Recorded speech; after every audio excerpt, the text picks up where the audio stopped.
ова видео ќе учиме за како се бара НЗС и НЗД на полиноми, но пред да го направиме тоа, прво ќе решиме НЗД и НЗС на вообичаени броеви. За да поведеме идејата за полиноми, треба да почнеме со НЗД и НЗС на броеви.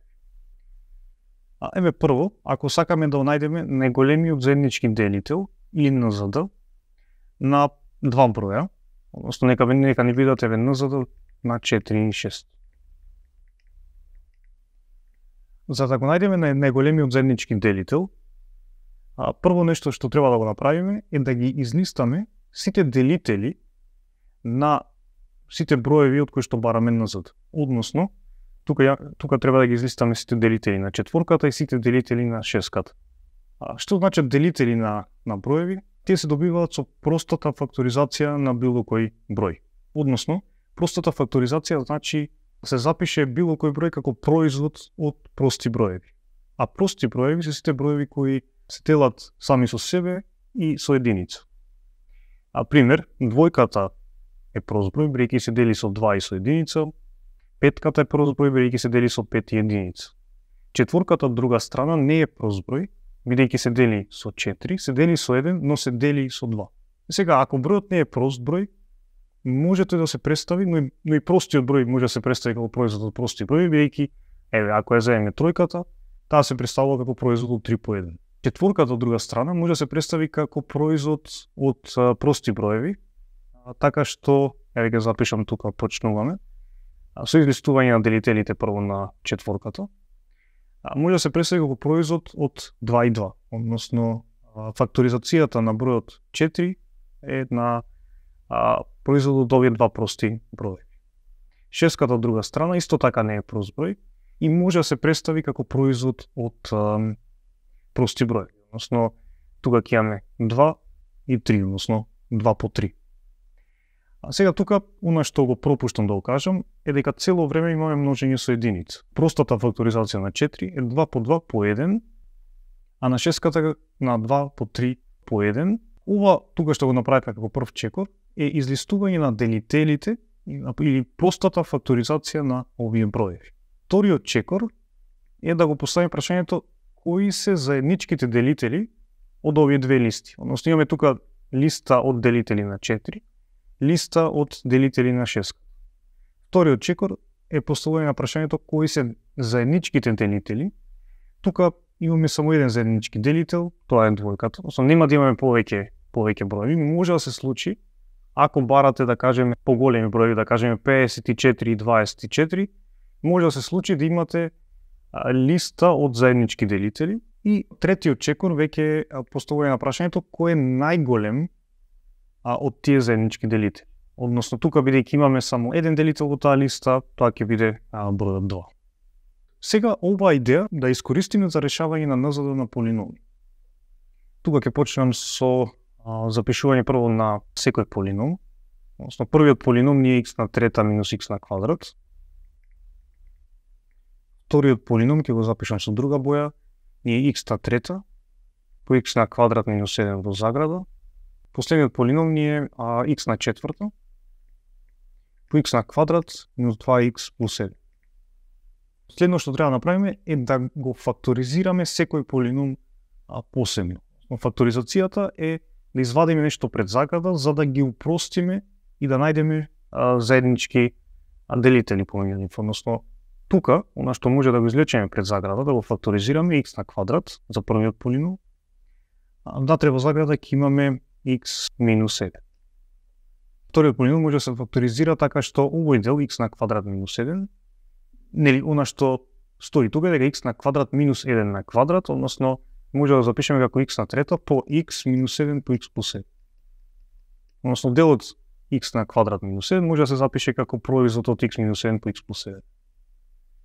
И на крај, последниот полином може да го факторизираме така што ово заградата да го препознаеме како бином на квадрат. Односно x на четврта се множи со ова внатре во заградата е x минус 7 на квадрат или само x минус 7 по x минус 7. И сега следниот чекор во барањето на најголемиот заеднички делител е утврдување на што е заедничко помеѓу сите овие три.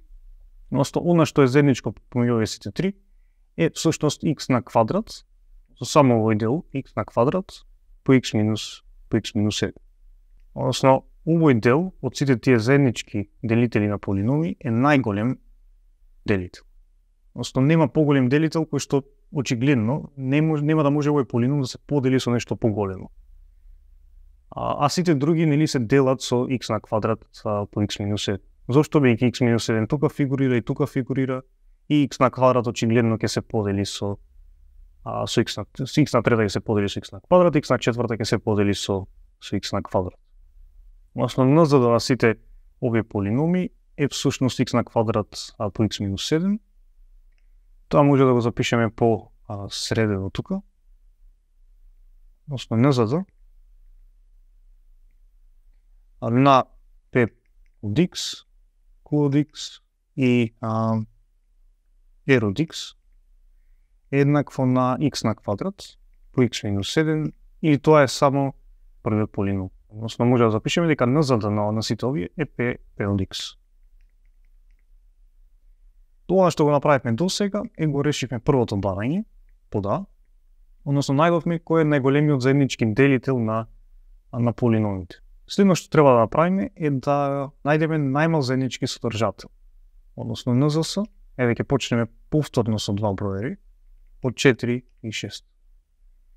Тука има два начини, односно првиот метод или начин е да ги излистате сите содржатели. Не е тоа можно, но да почнете со излистување на сите содржатели на тие два броеви и да го поставите прашањето кој е заеднички и најмал истовремено. Друг метод е да направите проста факторизација како досега и да ги извлечете сите фактори кои што се уникатни сами по себе во таа листа од сите фактори. Ќе почнеме тука со прво излистување на сите содржатели, односно ќе почнеме со излистување. Ако имаме, тука ќе запишеме четворката, тука шестката. Ако помножиме четворката со 2, ќе имаме содржател 8, шестката ако помножиме со 2, ќе имаме содржател 12. Тука ако продолжиме сега четворката да помножиме со 3, ќе имаме 12. Шестката ќе помножиме со 3, ќе имаме 18. Па потоа четворката со 4 ќе помножиме, ќе имаме 16, четворката со 6 ќе имаме 24. Сега, например, можела бесконечно да ги излистате сите содржатели на тие два броеви. Но на што е клучно е дека веќе може да го идентификуваме заеднички содржател. Односно, заедничкиот содржател тука е 12. Односно, 12 е содржател на 4, 12 е содржател на 6. И тој број е најмал заеднички содржател. Односно, немаме помал таков за овие два броеви. Вториот начин е да го направиме она што веќе го направивме, односно да направиме простата факторизација, која што е направена тука, и да идентификуваме кои се уникатните броеви кои што се јавуваат како фактори во таа факторизација. Односно, тука имаме една двојка од четворката, имаме уште една двојка од четворката, двојката кај шестката нема потреба да ја земаме, еднаш веќе сме ја зели кај четворката, и тројката исто така е уникатен фактор и производ од сите овие фактори ќе ни даде најмалиот заеднички содржател, или тука ќе биде само 4 по 3 или 12. Сега како ова може да го примениме за да најдеме НЗС со второто барање кај НЗС на полиноми. Односно тука ќе запишеме сега барањето под Б.